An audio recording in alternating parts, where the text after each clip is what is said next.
Thank you, Ken, for having me on your show. Yes, sadly, the Aztec Empire has come to its end. Hernan Cortes led the Spanish to victory against the Aztecs, leaving the empire in their hands. Even though the Aztecs had a strong government and elite warriors, this is nothing compared to what the Spanish had. You know, this also reminds me of another empire, the Mauryan and Gupta, which also fell due to failure from incoming attacks. Yes, I think that this is a main reason why an empire would fall. No, Smai, I'm going to have to disagree with what you're saying. Military attacks are not the only main reason that an empire would fall.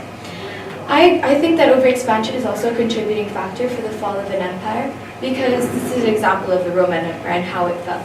Because communication becomes scarce and being responsible with your holdings is extremely challenging. So therefore, military attacks are not the only reason that an empire would fall. I agree with you, Lara, on this one.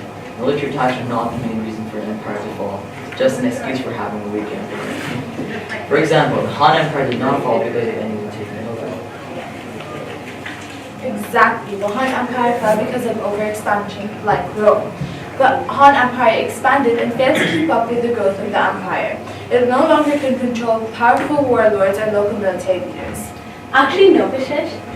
The Aztec Empire was in fact a strong empire. They had a rich government that got paid from the tribute that the conquered city-states had to pay.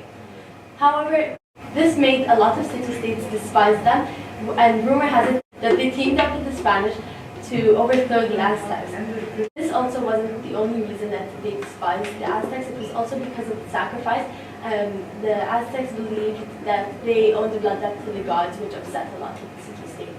But Smai, if they had a strong government, they would have had strong military to protect them from any future competitors, like the Han did. The Han Empire had a very strong military that set very high standards, which is why powerful warlords later started taking over instead of kings. But, Ken, the Spanish were much more technologically advanced than any other empire at their time. I don't care because this is not relevant. Whoa, guys, chill. I agree that the Spanish is more advanced, but doesn't go along with being significant, since the Roman Empire had extremely successful road systems. Yes, that may be true, but being physically advanced isn't the only thing that makes an empire strong.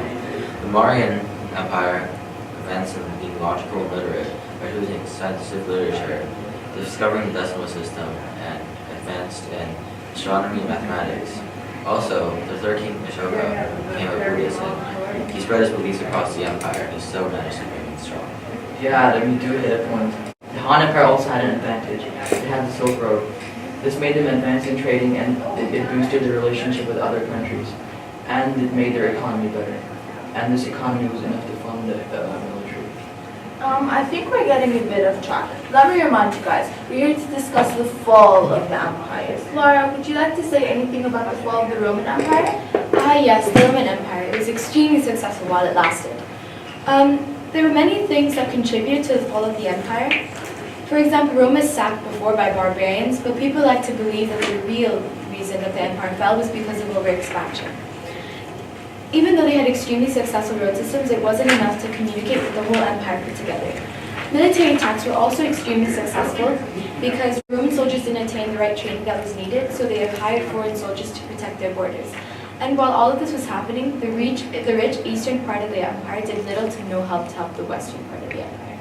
What about the Han Empire, Ken? I'd like to hear more about that. Okay, well, it was caused by three very weak emperors that failed to keep up with the growth of the empire, like Rome, and they began to lose power and dealing with state affairs that went against the principle of promoting people based on ability. And peasants later revolted to mountains because they were crushing in debt and heavy taxes that pounded them. May I add to what Ken said? Yes, please go ahead. Economic hardship was a top reason for the Han Empire to fall. And it wasn't until Emperor Tao Pi First, the last emperor of the Han dynasty, was resigned. The new title given to Liu Zi is Duke of Sheher. No Kens and Rishis, this Han dynasty ran through a lot of Gupta Empire. In the Mauryan Empire, up until the third king Ashoka, the empire was extremely powerful. But after that, the rulers became weak and lost the influence over the empire. This went the same for the Gupta. After a few successful kings, they started falling. This is because they didn't have a government. The power was centralized around the king. Okay, I'm very sorry to interrupt this amazing debate, but that's all the time we have today for the Empire's Fall. Thank you all for joining us.